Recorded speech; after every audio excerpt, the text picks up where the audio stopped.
Hello everybody, welcome back to Bazzar Repairs and Reviews. On today's video we have the ANCEL SP02 spark plug tester. Now let's get this thing unboxed and test the tester.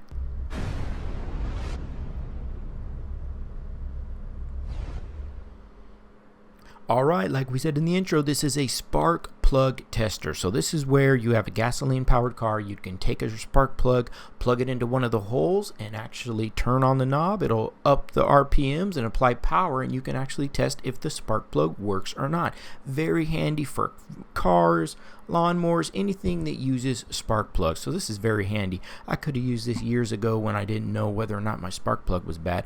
I wish I had this device. And the cool thing about it, it's very simple and easy to use. There's not much to it. There's just a knob here that you can up the frequency, and you can see it has dual hose. It goes all the way up to 6,000 RPMs, has a protective cover, easy to use, and it's plug and play.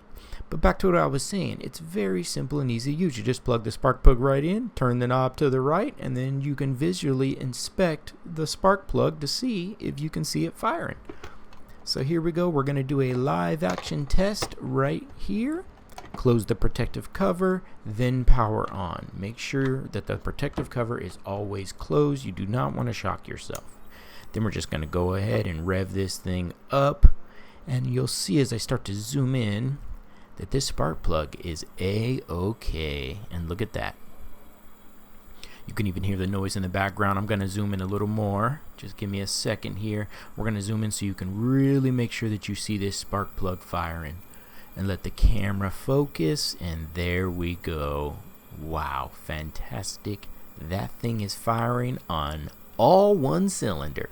And like I said, there's dual holes. So if you want to test two spark plugs at once, you can.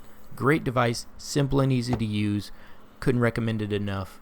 When you're done, make sure you power it down, unplug, open the protective cover, then go ahead and remove the spark plug safely. Thank you guys for watching, and we'll see you in the next video.